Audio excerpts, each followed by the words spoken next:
పంతులు గారిని పిలిపిస్తుంది సుశీలమ్మ. ఆయన వచ్చాక బాలు జాతకం, మీనా జాతకం ఎలా ఉన్నాయి, ఈ సంవత్సరం వాళ్ళకి ఎలా ఉంటుంది, పెళ్ళైన దగ్గర నుంచి ఇద్దరు ఏవో చిన్న చిన్న గొడవలు, అభిప్రాయ భేదాలు, గొడవలు పడ్డం ఇదే తప్ప పెళ్ళైన భార్యాభర్తలకి ఉండాల్సిన ప్రేమానురాగాలు వాళ్ళిద్దరి మధ్య లేవు. ఈ సంవత్సరమైనా వాళ్ళకి బాగుంటుందో లేదో చెప్పండి అని చెప్పి ఇక పంతులు గారిని అనడంతో పంతులు గారు వాళ్ళ జాతకాలు చూసి షాక్ ఇస్తాడు. వాళ్ళిద్దరు జాతకాలలో అయితే దోషాలు ఉన్నాయి. వాళ్ళిద్దరూ మంచి వాళ్ళే, ఎవరికి వాళ్ళు వ్యక్తిగతంగా, కానీ ఇద్దరు ఒక్కటవ్వడం అనేది చాలా కష్టం. వీళ్ళిద్దరి మధ్య జరిగే చిన్న చిన్న గొడవలే ఒక్కోసారి తారాస్థాయికి వెళ్ళి చాలా పెద్ద గొడవలు అవుతాయి. ఒక విధంగా చెప్పాలి అంటే వాళ్ళిద్దరూ విడాకుల దాకా వెళ్తారు. అక్కడ దాకా వెళ్ళారు అంటే అటే పరిస్థితి కానీ ఇటైతే ఉండదు. వీళ్ళ గ్రహచారం ప్రకారం అలా అయితే ఘోషిస్తుంది అని చెప్పగానే సుశీలమ్మ షాక్ అయిపోతుంది. అయ్యో, అంత మాట అనకండి, దేనికైనా పరిష్కారం ఉంటుంది కదా. అలాగే నా మనవడు మనవరాలు ఇద్దరు కలిసే ఉండాలి, ప్రేమగా ఉండాలి, ఒకరికొకరు అర్థం చేసుకోవాలి. పూజలు అలాంటివి ఏమైనా ఉంటే చెప్పండి అని అనడంతో, ఎందుకు లేదమ్మా, మన అమ్మవారి గుడిలో దాంపత్య వ్రతం చేయించి 3 రోజులు పూజలు చేయిస్తే చాలా వరకు భార్యాభర్తలు కలిసే ఉంటారు. నా చేతుల మీద ఎంతమందికి వ్రతం చేయించి విడిపోయే వాళ్ళని కూడా కలపలేదు, చెప్పండమ్మా అని అంటే, అవును పంతులు గారు, అంత మంచి హస్తవాసి కాబట్టే మిమ్మల్ని నేను పిలిచాను. దోషాలు అలాగే ఉన్నా కూడా ఆ దోషాలు పోగొట్టే పూజలు వాళ్ళతో చేయించండి, ఆ దాంపత్య వ్రతమేదో వాళ్ళతోటి చేయించండి అని అనగానే, సరేనమ్మా, రేపైతే గుడికి తీసుకురా, వాళ్ళిద్దరి చేత దాంపత్య వ్రతం అయితే నేను చేయిస్తాను, ఎట్టి పరిస్థితిలో వాళ్ళిద్దరూ విడిపోరు అని అనగానే సరే అని అంటుంది. ఇక తరువాత బాలుని చూసి, ఏంట్రా చెప్తున్నారుగా పంతులు గారు, వినలేదా నువ్వు? ఈ వార్త మీ నాన్న కానీ విన్నాడంటే గుండెపోటు వచ్చేస్తుంది అని అంటే, నేనేం చేస్తా సుసీ డార్లింగ్, అలా జాతకంలో ఉంటే దానికి నేనేం చేస్తాను అని అంటే, జాతకంలో ఎన్నున్నా మన చేతులతో మనం మార్చుకోవచ్చు, మన మనసుని స్థిరపరచుకొని దేన్నైనా సాధించుకోవచ్చు. నీ భార్య మీద నీకు ప్రేమ కలిగిస్తే ఇవన్నీ ఏం చేస్తాయి, ఈ దోషాలు ఈ కీడులు ఏం చేస్తాయి, నీ మనసుని నీ చేతుల్లో నువ్వు పెట్టుకుంటే అంతా బాగుంటుంది అని చెప్తుంది ఇక సుశీలమ్మ. ఇది ఇలా ఉండగా ఇంకొక పక్కన రోహిణితో తన ఫ్రెండ్ ఇలా అంటూ ఉంటుంది, ఏమీ రోహిణి, నువ్వు చేస్తున్నది చాలా పెద్ద తప్పు అంటే మామూలు తప్పు కాదు, ఓ జీవితాన్ని సర్వనాశనం చేసే తప్పు. అదేంటంటే, ఇప్పుడు నీకు పెళ్ళయింది, ఓ కొడుకు కూడా ఉన్నాడు, ఆ కొడుకు పెద్ద పిల్లాడు. ఈ విషయం రేపటి రోజున ఎప్పుడైనా నీ భర్త మనోజ్కి తెలిస్తే ఏం జరుగుతుందో నువ్వు ఆలోచించావా? అప్పుడైనా కూడా నీకు విడాకులు ఇవ్వడన్న గ్యారంటీ ఏముంది చెప్పు అని అనగానే, ఓసే పిచ్చి మొద్దు, నేను చాలా పెద్ద హోంవర్కే చేశాను, అలాంటి పరిస్థితి వస్తుందని నేను కూడా ఊహించాను. అసలు పిల్లలు అనేది మనోజ్కి పుట్టిస్తానా ఏంటి నేను? నా కొడుకే మనోజ్కి కొడుకు, ఆ ఇంట్లో నా కొడుకే వాళ్ళకి వారసుడు, ప్రభావతి నా కొడుకే మనవడుగా అంగీకరించేటట్టు చేస్తాను అని అంటుంది. అది ఎలా జరుగుతుంది? అన్నీ మనం అనుకున్నట్టు జరిగిపోతాయా ఏంటి చెప్పు? ఇలాంటి విషయాలే చాలా పెద్ద పెద్దవి అయిపోతాయి, ఆ మాత్రం నీకు తెలీదా చెప్పు అని అంటే, నాకు కూడా తెలుసే అని అంటుంది. మరి ఏం చేస్తావో? అంత ధీమాగా ఎందుకున్నావు? ఏ మగాడైనా ఇలాంటి విషయాల్లో రాజీ పడతాడని నువ్వు ఎలా అనుకుంటున్నావు అని అంటే, రాజీ పడక తప్పని పరిస్థితి నేను తీసుకొస్తాను. అదేంటి అంటే, మనోజ్కి పెళ్ళి జరగకముందే మనోజ్కి పిల్లలు పుట్టకుండా ఆపరేషన్ చేయిస్తాను అని అంటుంది. ఓసే, ఏం మాట్లాడుతున్నావే, అది జరిగే పనేనా అని అంటే, ఎందుకు జరగదు? నా మీద తనకి చాలా ప్రేమ, నన్ను బాగా నమ్ముతాడు, ఆ నమ్మకమే ఆపరేషన్ చేయించేలా చేస్తాను అని అంటే, ఆపరేషన్కి ఎందుకు ఒప్పుకుంటాడు చెప్పు అని అంటే, తను ఒప్పుకోడు. ఇప్పుడు నేను ఎంత మోసం చేశానో, తనకి హాస్పిటల్కి తీసుకువచ్చి ఆపరేషన్ చేయడంలో కూడా అలాగే మోసం చేస్తాను. అయినా ఆల్రెడీ ఆపరేషన్ కూడా ఎప్పుడూ చేయించేశాను అని అంటుంది. ఏంటి, మనోజ్కి పిల్లలు పుట్టకుండా ఆపరేషన్ చేయించేశావా అని అంటే, అవును, ఆ రోజు యాక్సిడెంట్ జరిగిందని చెప్పి హాస్పిటల్కి వచ్చాడు కదా, అప్పుడే అప్పుడే నేను ఆపరేషన్ చేయించేశాను. ఇక తనకి పిల్లలు పుట్టరు. నాతో భర్తగా ఉండడం మాత్రమే జరుగుతుంది, కానీ పిల్లలకి తండ్రి మాత్రం ఎప్పటికీ కాలేడు. నా కొడుకే మనోజ్కి కొడుకు అని చెబుతుంది. అది సరే, కానీ నీ కొడుకు అని తెలిసాక తను ఎలా ఒప్పుకుంటాడు అని అంటుంది. ఎలా ఒప్పుకుంటాడేంటి, అసలే ఆ పిల్లాన్ని చాలా దగ్గర చేస్తాను. ఆ తర్వాత మీకు ఉన్న లోపం వల్ల మనకి పిల్లలు పుట్టరు కాబట్టే వీడిని మనం దత్తత తీసుకుందాము అని చెప్తాను. నా కొడుకునే నేను దత్తత తీసుకునేలాగా ప్లాన్ చేశాను. అన్నీ సిద్ధంగా అయితే ఉన్నాయి. ఇక నాకు మనోజ్కి పెళ్లి జరగడం మాత్రమే ఉంది. పెళ్లి జరిగి ఆ ఇంట్లో నేను కోడలిగా అడుగు పెట్టాలి.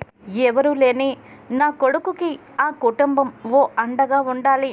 ఆ కుటుంబంలో నా కొడుకు పెరగాలి. అదే నాకు కావాలి అని అంటుంది. ఏమోనే, నువ్వు చెబుతుంటే నాకు సినిమా స్టోరీ లాగా అనిపిస్తుంది. ఇదంతా జరుగుతుందంటే నేను నమ్మలేకపోతున్నాను. కానీ నీతో తిరగాలంటే నాకు కూడా చాలా భయంగా ఉంది రోహిణి. మనోజ్ని ఎంత మోసం చేస్తున్నావు. నీ పక్కన తిరిగే నన్నేం చేస్తావో ఏమో. నాకు తెలియకుండా నా కిడ్నీలు అమ్మేసినా అమ్మేస్తావు నువ్వు అని అనగానే పక్కపక్క నవ్వుతుంది ఇక రోహిణి. ఇదిలా ఉండగా ఇంకో పక్కన ప్రభావతి తన కొడుకు మనోజ్తో ఇలా అంటుంది. నాన్న మనోజ్, ఇందాక నాన్న చూసావా ఎలా అంటున్నాడో? ఏమీ లేని బాలు అంట నీకంటే రవి కంటే చాలా ఉన్నత స్థానంలోకి వెళ్ళిపోతాడంట. ఎలా వెళ్ళిపోతాడో క్లియర్గా చెప్పాను కదా. ఓ కారు తోలే డ్రైవరు అంత స్థాయికి ఎలా వెళ్ళిపోతాడో కొంచెమైనా అర్థం ఉండాలి అని బాగా కడిగి పారేశాను అని అంటుంది. నిజమే అమ్మా నువ్వు చెప్పేది. మేమంటే చదువుకున్నాం కాబట్టే మేము ఉద్యోగాలు చేసుకొని అలా అలా పై స్థానానికి వస్తాం. కానీ బాలు ఏం చదువుకోలేదు, ఆ స్టీరింగ్ తప్ప ఏం చేయలేడు అని అంటూ ఉండగా ఇంతలోపు మౌనిక వస్తుంది. వచ్చి, అమ్మా, అన్నయ్య మీద నీకు ఎందుకంత అపనమ్మకం? అన్నయ్య కార్ డ్రైవర్ అని కదా తను పైకి ఎదగలేడు అని అంటున్నావు. ఏమో, ఫ్యూచర్లో కార్లు తయారు చేసే ఫ్యాక్టరీయే పెట్టొచ్చేమో, ఎవరికి తెలుసు. అయినా మీనా వదిన చాలా టాలెంటెడ్. తను తలుచుకొని ఇప్పటి నుంచైనా తను చదవడం మొదలు పెడితే కలెక్టర్ కూడా అవుతుంది. ఓ పక్కన అన్నయ్య తెలివిగలవాడే. అన్నయ్య అలాగే వదిన కూడా చాలా టాలెంటెడ్. తను కూడా చదువు మీద శ్రద్ధ పెడితే కలెక్టర్ అవ్వచ్చు. ఎటు చూసినా వాళ్ళు ఎదగడానికి చాలా అవకాశాలు పుష్కలంగా ఉన్నాయి. ఇక ఇది పక్కకు పెట్టేస్తే ఇంకో విషయం, రాబోయే వదిన ఎలాంటిదో తెలుసు. బ్యూటీ పార్లర్ పెట్టింది అని మీరు అంటున్నారు. ఒక్కోసారి బ్యూటీ పార్లర్లో ఏదైనా పొరపాటు జరిగినా, క్రీమ్లు ఎక్స్పైరీ అయిపోయినా దానితో కానీ ఫేషియల్ చేస్తే మొత్తానికి పార్లరే తీసేయమంటారు. పోలీస్ కేసు కూడా అవుతుంది. అలాగే అన్నయ్య ఉద్యోగం కూడా చెప్పలేము అని మౌనిక అనడంతో ప్రభావతికి కోపం వస్తుంది. అసలు నువ్వేంటి ఇలా మాట్లాడడం ఏంటి? నువ్వు కూడా ఆయనలాగే మాట్లాడుతున్నావు. కొంచెమైనా బుద్ధి జ్ఞానం లేదా నీకు? అన్నయ్య గురించి, కాబోయే వదిన గురించి ఇలాగైనా మాట్లాడేది? ఎందుకు పనికిరాని ఆ బాలుగాడి గురించి, మీనా గురించి అంత గొప్పగా ఇలాగైనా మాట్లాడేది నువ్వు? అసలైనా వాళ్ళేంటి వీళ్ళేంటి? నిన్ను చేసుకోబోయేవాడి దగ్గర మనోజే గౌరవం. వాడు ఉద్యోగం చేస్తున్నాడు కాబట్టే నీకు కాబోయే భర్త దగ్గర అది గౌరవం.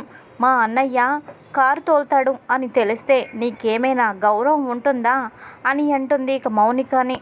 అమ్మా, నేను పెళ్లి చూపుల్లోనే ఒక మాట అడుగుతాను. మా అన్నయ్యల స్థాయిని బట్టి నన్ను పెళ్లి చేసుకోబోయేవాడు ముందుకొస్తే ఖచ్చితంగా నేను పెళ్లి చేసుకోను. నన్నుగా ఇష్టపడాలి. అన్నయ్యల స్థాయిని బట్టి పెళ్లి చేసుకునేవాడు నాకొద్దు అని అంటుంది. చెట్టు ఒకటైతే విత్తనం వేరొకటి ఉంటుందా? ఆయన అలా ఉంటే ఈవిడ మాత్రం వేరేలా ఎందుకుంటుంది? ఆయనలాగే ఉంటుంది. వెళ్ళు. బాలు జపం చేస్తూ మీ నాన్న ఏం సంపాదించాడు, ఏం ఒరగబెట్టాడు. ఇప్పుడు నువ్వు కూడా మీ అన్నయ్య జపం చేస్తే నీ పరిస్థితి కూడా అంతే. వెళ్ళు అని అంటుంది ఇక ప్రభావతి. ఇక మీనా బయట పూల చెట్టు దగ్గర పూలు కోసుకుంటూ ఉండగా ఒక అమ్మాయి వస్తుంది.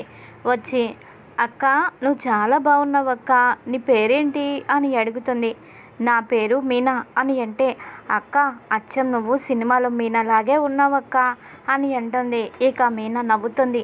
అది సరే కానీ నువ్వేంటి ఇక్కడ, నువ్వు స్కూల్కి వెళ్ళలేదా అని అంటే, అది అక్క వెళ్ళలేదక్క మానేశాను అని అంటుంది. స్కూల్కి వెళ్ళడం మానేయడం ఏంటి, ఏమైంది అని అంటుంది. ఏమైందంటే అది అక్క నాకు ఇష్టం లేదు అని అంటుంది. తప్పమ్మా, అలా మాట్లాడకూడదు. ఇష్టం ఉండటానికి ఇష్టం లేకపోవడానికి చాలా తేడా ఉంది.